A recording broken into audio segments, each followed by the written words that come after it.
E aí, galera, beleza? Gente, hoje a gente tem mais uma aulinha sobre estruturas, né, de controle. A gente vai falar sobre estrutura de decisão e estrutura de repetição, que são as principais estruturas que a gente tem para a construção de algoritmos, né? Nas estruturas de decisão a gente vai falar sobre o comando se, o comando caso, que é uma estrutura de decisão múltipla, né? E também as estruturas de repetição para faça, né? Enquanto e repita até. Tá? A gente vai dar uma introdução, vai falar sobre esse conteúdo aí. E claro, nas próximas aulas a gente vai praticar bastante o uso dessas estruturas de decisão e repetição no conteúdo, beleza? Então lá, estrutura de decisão. A estrutura de decisão, sem dúvida, é a mais utilizada na programação, né?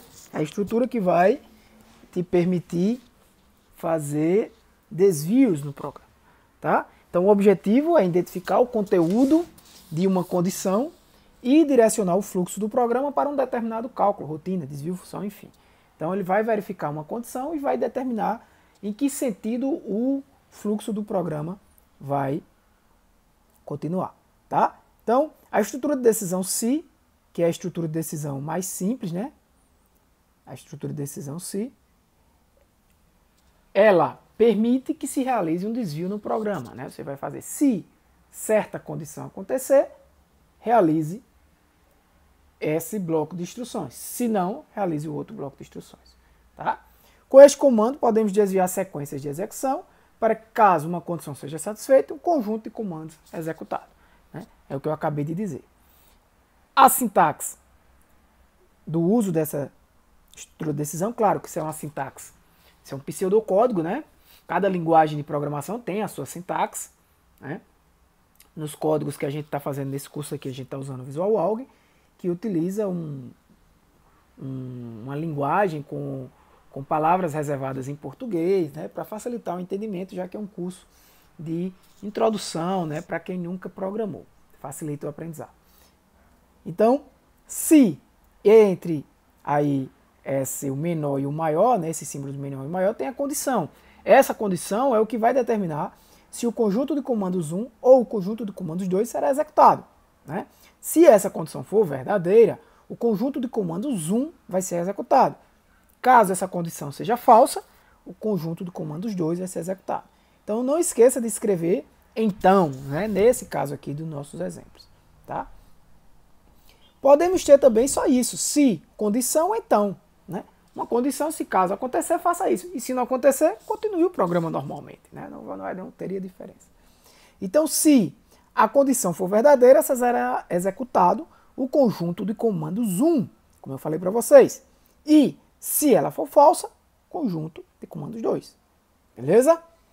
Então, devemos sempre usar a decisão quando desejamos testar o valor de uma variável ou um valor qualquer e, em função desta condição, tomar alguma atitude. Então, ali pode ser o quê? Verificar se o valor de uma variável tem um certo valor, verificar uma relação de uma variável com outra, se uma variável tem um número maior do que o outro, por exemplo. Né? Então, são várias estruturas ali que a gente pode utilizar para testar o valor de uma variável ou um valor qualquer. Então, dado um problema, por exemplo, de 3 números A, B e C, faça um algoritmo que verifique se os números podem ser coeficientes de uma equação de segundo grau, né? No caso aqui, a solução para que exista uma equação de segundo grau é que o valor de A deve ser diferente de zero, tá? Faltou escrever aí A. O valor de A deve ser diferente de zero. Então, numa situação aqui hipotética de uma equação de segundo grau, eu poderia ler A, B e C para calcular, né, o valor das raízes de uma equação de segundo grau, mas antes de tudo, para eu saber se uma equação é do segundo grau, eu preciso saber se o valor de A, né, na função ax² mais bx mais c igual a zero, é diferente de zero, né? Esse valor não pode ser zero, senão se torna uma função de primeiro grau. Então eu pergunto, se A é diferente de zero, aí o símbolo de diferente, né, nesse caso, então escreva, né, apresente na tela, nesse caso aí é só um exemplo simples, mas poderia ser qualquer outro tipo de código, né, ou inclusive calculando o valor de x e x', x duas linhas, né? Então escreva a equação de segundo grau. Se não, escreva não é equação de segundo grau. Lembre sempre que todo si tem um fim de si, tá? É bem simples. O uso do si é bem simples. Tranquilo? E aí o fim do programa. Então verifique que o uso de uma estrutura de decisão depende de um operador lógico. Nesse caso ali o diferente. Em que o resultado da operação só pode ser verdadeiro ou falso. Tá? Então o resultado dessa operação é verdadeiro ou falso. Algumas linguagens de programação utilizam aí esse resultado como 0 e 1. Tá? 0 seria uma condição de falso, 1 uma condição de verdadeiro. Também é válido, tá? Também é válido. Algumas linguagens de programação não utilizam diretamente o valor lógico falso e verdadeiro. Tá? Mas vamos lá. Estrutura de decisão caso.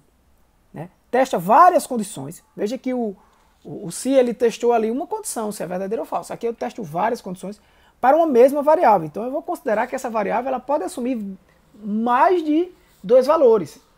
Né? Ali no caso eu estava dizendo que no se apenas 2 valores são possíveis. Né? O falso é verdadeiro. Aqui eu estou considerando quando eu tenho uma variável que pode assumir mais. Né? Mais de 2 valores. Então, uma mesma variável executa o bloco de comandos, a condição foi verdadeira. Teste as condições para uma variável e executa o bloco de comandos relacionados à condição que for verdadeira. Ou seja, vai verificar o valor daquela variável e vai ver qual se adequa ao valor daquela variável, né? E vai executar. A gente vai mostrar aqui. Então, substitui os ninhos de se. É porque você pode fazer um caso usando o se. A gente vai ver. Só que fica aninhados com se, vários se. Se isso, faça assim. Se isso, faça assim. Por exemplo, digamos que uma variável pode assumir valores de 1 a 5. E aí você vai dizer, se, sei lá, A, né, os nomes dessa variável, igual a 1, faça assim. Se não se igual a 2, faça assim. Se não se igual a 3, se não se igual a 4, se não se igual a 5. O código talvez não fique tão legível. Né? Então, quando estes são feitos com base em uma mesma expressão e testados somente igualdades, foi o exemplo que eu dei aí.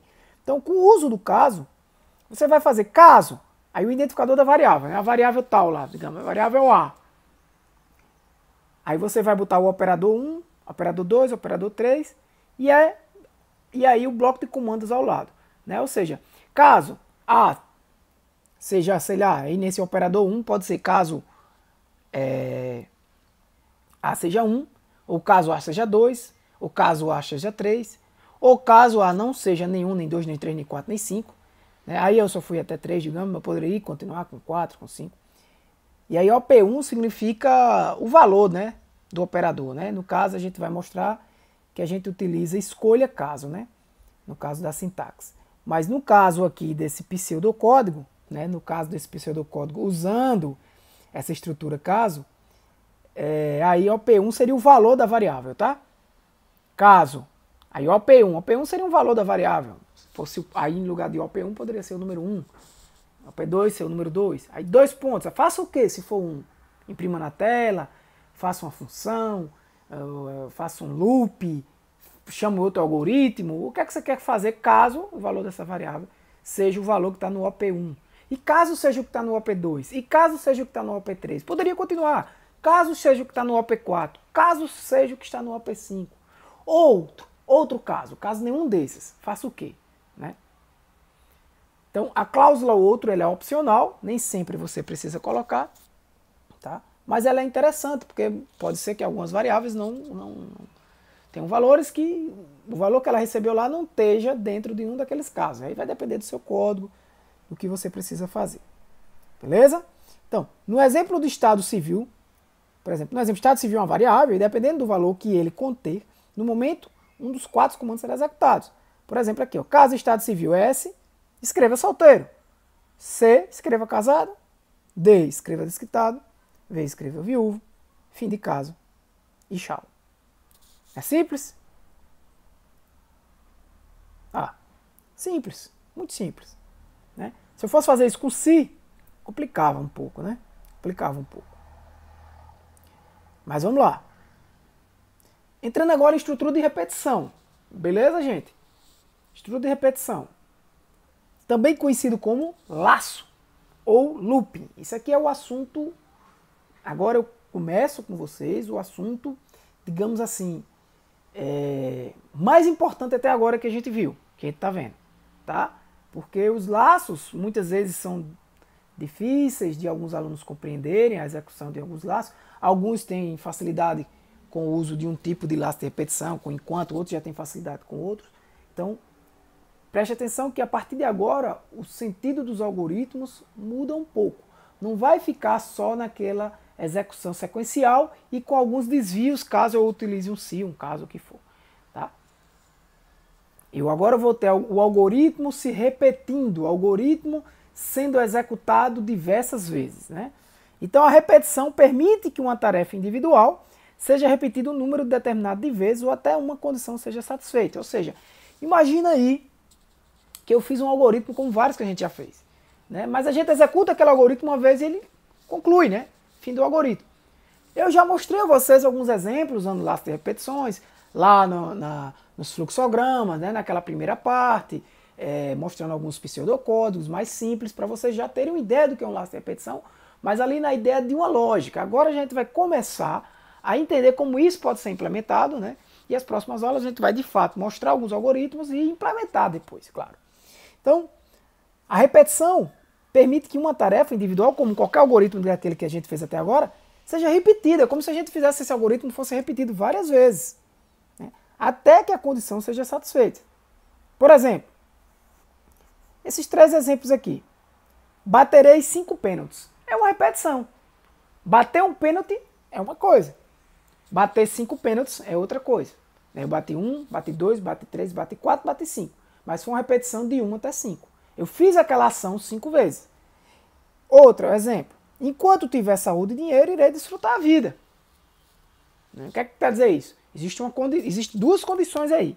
Se eu tiver saúde, verdadeiro, e, né, olhe que aí é o operador lógico e dinheiro, ou seja, para a sentença completa aí ser verdadeira, eu tenho que ter que a proposição 1, ter saúde, seja verdadeira, e ter dinheiro, seja verdadeira. Porque V e V é V.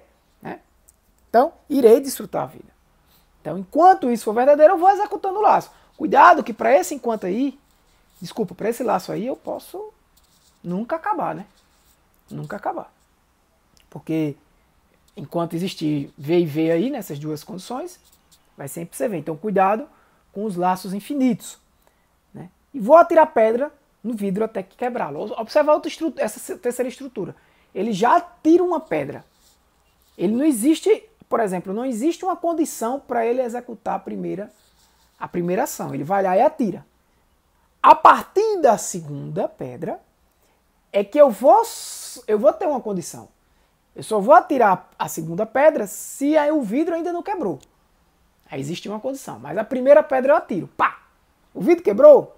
Quebrou não, atiro a segunda. O vidro quebrou, quebrou. Já não atiro mais. Então observe que nessa estrutura de laço de repetição aí, eu já quebrei, eu já garanti pelo menos a execução uma vez da ação. Né? E aí eu vou executando até que a ação seja completa.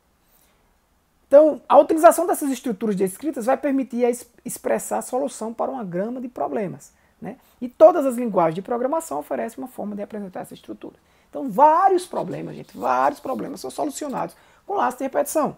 E todas as linguagens, ela tem uma sintaxe, tem uma estrutura, né, para representar isso aí. Beleza? Então a primeira delas, a estrutura de repetição que a gente chama para-faz. O comando para, ele incrementa uma variável a partir de um valor inicial de uma unidade, até que esta atinja o valor final. E para cada incremento, a sequência é executada. Vê só, o comando para é aquele exemplo do pênalti. Tá? Olha, eu vou botar já ele aqui e vou explicar. É você determinar já quantas vezes aquele laço vai ser executado. Olha a sintaxe. Para uma certa variável que você vai criar, variando de um certo valor inicial, que pode ser 0, 1, 10, 20, o valor que você quiser, normalmente é 1, no geral, até um valor final. Quantas vezes você quer executar? No caso do pênalti seria 5, né? De 1 até 5. E passo, N é opcional, observe que está entre colchetes. Esse passo é o valor que vai ser incrementado. Por exemplo, vai ser de 1 em 1. Eu quero 5 vezes, eu boto de 1 até 5, de 1 em 1. 1, 2, 3, 4, 5. Né? Mas eu quero de 2 em 2, por algum motivo do meu algoritmo. Não sei qual é o problema. Normalmente esse passo é 1. E se você, como ele é opcional, se você não colocar, por default é 1. Tá? Faça. né? Palavra faça aí. Faça o quê? Faça os comandos. Né? Bata o pênalti. Né? Bata o pênalti, bata o pênalti, bata o pênalti, bata o pênalti, bata o pênalti. Ou seja, 5 vezes. E depois o fim do para. Então o para é uma estrutura de repetição incondicional. Não tem condição. Não existe aí para mim uma condição para que eu possa executar esse laço. Não, ele vai lá e determina que são tantas vezes, né? Que vai ser executado e tchau, acabou-se. Entendeu? É incondicional. Eu sei que vai começar e sei que vai terminar. Teoricamente, eu sei que vai começar e sei que vai terminar. Né? A não ser que eu coloque um valor aí, mesmo que eu coloque um valor alto, uma hora chega. Né? Uma vez iniciada, será executada quantas vezes estiver sido estipulada dentro de um intervalo de valores. Exatamente o que eu já falei. Né? Dentro do intervalo de valores, que é o passo aí, né? Vai sendo executado. Aquela lista de comandos aí, que é onde tem o nome comando. Esse onde tem o nome comando, gente, pode ser um algoritmo aí, entendeu? Conjunto de comandos aí indeterminado. Tamanho de quantidade de linhas de código aí, tá? Então a estrutura passo é opcional, como eu já falei, e será o valor do incremento da variável. Então, por exemplo, um algoritmo aí, declare um valor inteiro i. Então, para ir de 1 até 100, escreva, este laço será executado 100 vezes. Ou seja, vai aparecer na tela 100 vezes essa frase. Vai aparecer na tela 100 vezes essa frase. Esse conjunto de comandos aí vai ser executado 100 vezes. 100 vezes o comando escreva vai ser executado. Se eu pedisse para vocês escrever na tela, escreva na tela 100 vezes a frase. Este laço será executado 100 vezes, você não ia escrever o escreva 100 vezes, não, voltando Ctrl+C, Ctrl+V, não. Você faria esse código aí, tá? E se eu escrever 100 vezes, funcionava, mas você ia ter um trabalhinho, né? Então, aí onde está, claro, a lógica das coisas, né? Onde você vai deixar o seu código mais legível ou não. Né? Porque se eu aumentar a quantidade de vezes aí, começa a ficar inviável a solução que você encontrou para resolver esse tipo de problema. Então é lógico que você vai utilizar um laço de repetição. Então note que para usarmos essa estrutura devemos utilizar uma variável inteira, a qual deve ser declarada na seção de declaração de variáveis. Você não vai usar aí uma variável real, porque a variável não vai variar 1,1,1,1,2,3, não. Ela é inteira, é 1, 2, 3, ou 2, 4, 6, ou 3, 6, ou 4 em 4, ou 5 em 5. Depende do valor do passo lá que a gente falou. A outra estrutura de repetição muito utilizada, e aí inclusive é uma que eu, digamos assim, na minha prática de programação, é a que eu primeiro penso normalmente, é o enquanto, que ela é muito simples de entender. Então o enquanto ele analisa uma expressão lógica, e enquanto essa expressão for verdadeira, a sequência de comandos é executada. Entendeu? Então enquanto a condição for verdadeira, enquanto uma certa condição for verdadeira, você vai fazendo esse conjunto de comandos. Então é só isso. O problema do enquanto é que você tem que ter cuidado para que isso não seja infinito. É o exemplo lá de ter saúde e ter dinheiro, eu vou desfrutar da vida. Então, a condição é essa, entendendo que a condição é uma. Porém, essa uma condição, ela pode ter várias pequenas condições dentro dela. Como esse exemplo aí, ter saúde e ter dinheiro, são duas condições que juntas, né, eu vou ter dois valores lógicos, né, que vai ser FF, FV, VF ou VV, e o resultado aí dessa operação lógica com um comando, com um operador lógico I, vai me dar um resultado falso ou verdadeiro. E aí, dependendo do resultado falso ou verdadeiro, eu vou continuar. Esse resultado, enquanto for verdadeiro, ele vai executar. É perigoso isso aí, você ter um comando infinito, né? Enquanto isso aqui acontecer, e aquela variável ser sempre verdadeira. Imagina aí tu botar, enquanto true, faça isso. Ou enquanto verdadeiro, faça isso. Ou seja, esse laço de repetição nunca vai parar. O seu algoritmo não vai parar de executar. Tá? Então, o enquanto é uma estrutura de repetição condicional, diferente do para. Totalmente condicional. Depende de uma condição. Será executada se a condição for verdadeira. Logo, não é certeza que ela seja executada pelo menos uma vez. Mais um detalhe, né? De cara, essa condição pode ser falsa. Ele nem entra no enquanto. Preste atenção nisso, porque a próxima estrutura de repetição ela é diferente desse fato. Tá? Então, por exemplo, quando eu declaro aqui um inteiro e eu digo, enquanto total for menor do que 20, faça. Escreva na tela, aqui será colocado os comandos. Ou seja, total é 0. 0 é menor do que 20? É. Então ele vai escrever isso na tela e vai incrementar total. Se tu não incrementa total aí, isso aí vai ficar infinitamente, porque total sempre vai ser 0, 0 sempre vai ser menor do que 20, e ele sempre vai ficar executando esse laço de repetição. Então, por isso a importância da incrementação das variáveis. Preste atenção se essa variável ao qual você está colocando na condição do enquanto, se ela vai ter um valor alterado em algum momento, para ela poder em algum momento ser falsa, você garantir que em algum momento ela vai ser falsa e ela vai sair desse laço. Né? Que ela tem que sair desse laço em algum momento. Então, o total vai ser 0, vai ser 1, vai ser 2. E eu pergunto aí, quantas vezes os comandos no exemplo anterior serão executados? Quantas vezes será executado esse bloco aí? Veja bem, é muito simples você pensar isso. Quando o total é 0, é executado uma vez. Quando o total é 1, é executado pela segunda vez. Quando o total for 2, pela terceira. Quando o total for 3, pela quarta. Quando o total for 4, pela quinta. Quando o total for 5, pela sexta vez. E assim vai. Então, quando o total for 19, que vai entrar aí, vai ser executado pela 20ª vez. Total vai passar a ser 20, né? Porque total era 19. E 20 não é mais menor do que 20. 20 não é menor do que 20. Não vai ser executado mais. Então vai ser executado 20 vezes. Beleza? E o repita.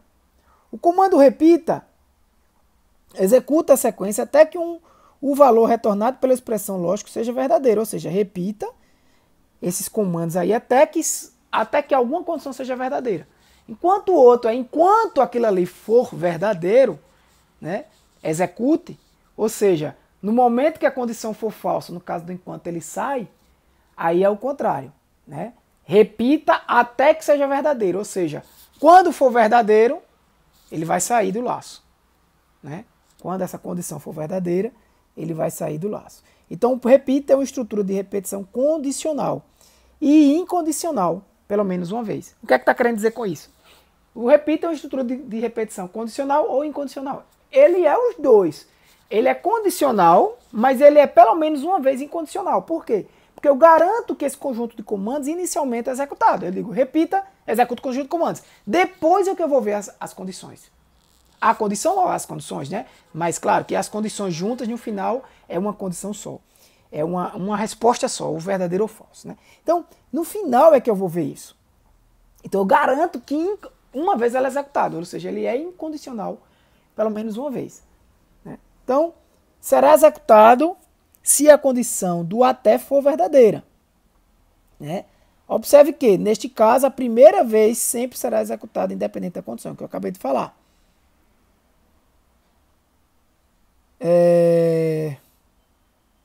Geralmente é necessário iniciar a variável, né, incrementá-la posteriormente. Muito cuidado aqui, porque essa condição pode estar sendo sempre falsa, né, e ela sendo sempre falsa. Vai complicar e nunca vai sair do laço.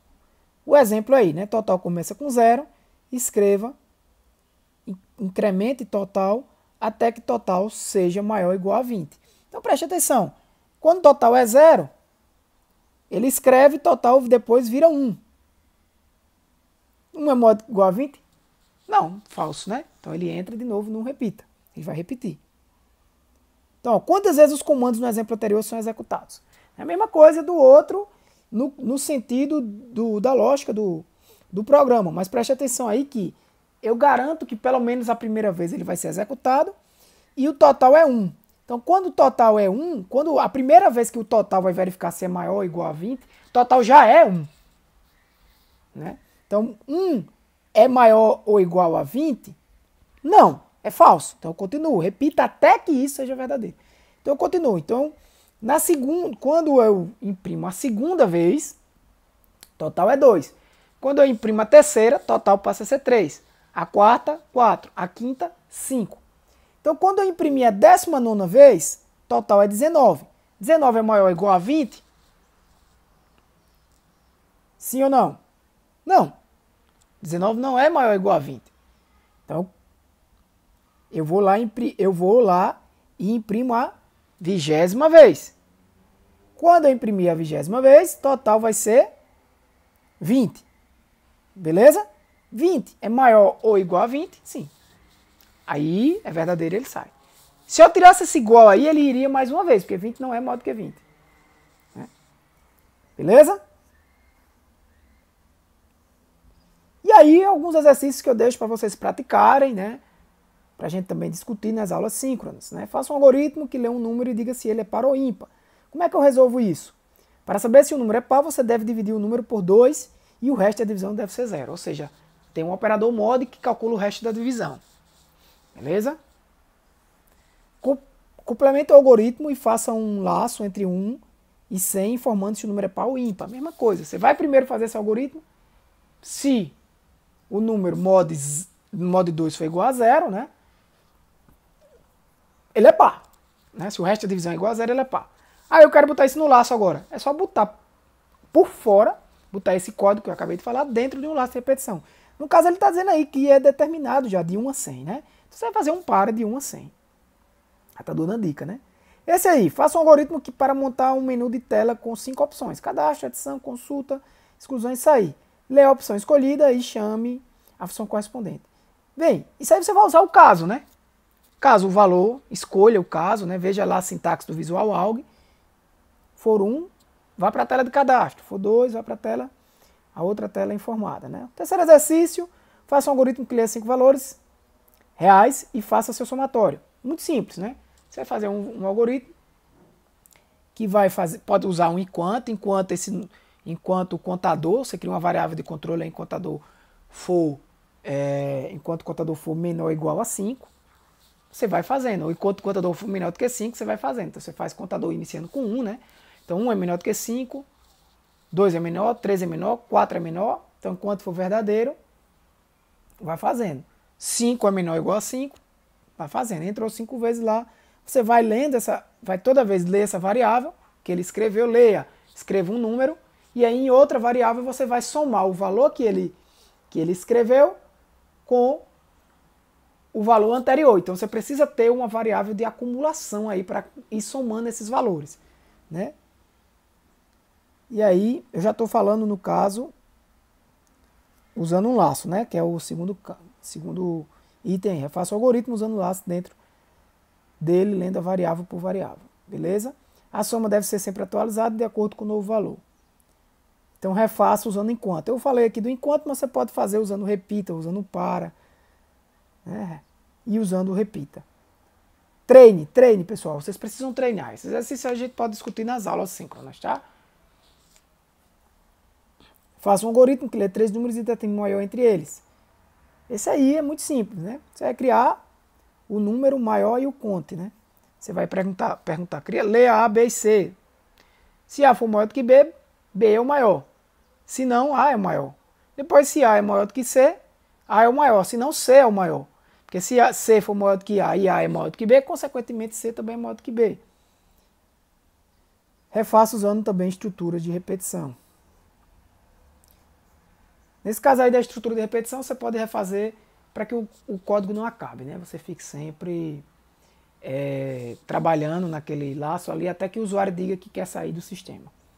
A gente vai fazer alguns exemplos usando essa ideia de que o software vai estar sempre funcionando até que o usuário digite uma opção X, por exemplo, quando for pedido a opção de sair ou continuar, para ele sair ou continuar no software, né? Faça um algoritmo que lê a idade de um grupo de pessoas, calcule e exiba a pessoa mais velha, né? A média das idades e o número de pessoas com idade. Então você vai precisar aí da idade, você vai precisar aí de um contador para poder calcular até a média das idades, né? Porque quando você for calcular a média, é somando todas as idades e dividindo pela quantidade de idades que você tem, e essa quantidade de idade você vai ter que salvar em alguma variável, você pode chamar em contador. Mais velho vai ser sempre o seguinte, gente, você faz o seguinte, você lê a idade, você pergunta, essa idade é maior do que a idade anterior, a variável que foi lida anterior? Então o mais velho é o atual, se não é o anterior. Né? Você pode começar esse mais velho com 0, aí o cara digita uma idade, tem 10 anos, beleza. 10 é maior do que o valor original de mais velho? O valor que ele acabou de digitar, a idade que ele acabou de digitar é maior do que mais velho? Mais velho inicialmente é 0, você inicializa ele com 0. Se isso for verdadeiro, mais velho agora passa a ser idade. Então, mais velho recebe idade.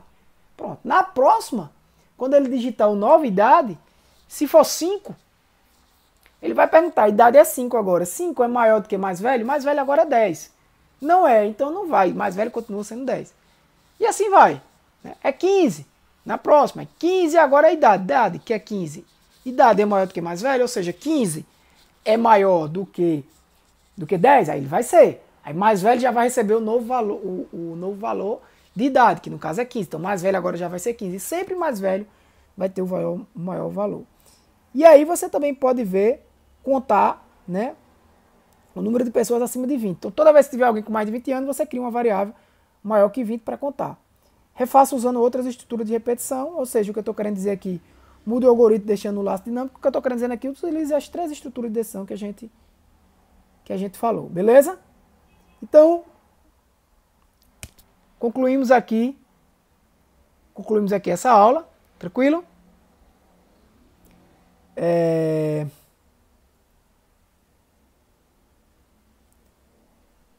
Concluímos aqui essa aula agora e na próxima aula a gente vai apresentar para vocês alguns algoritmos na prática, né?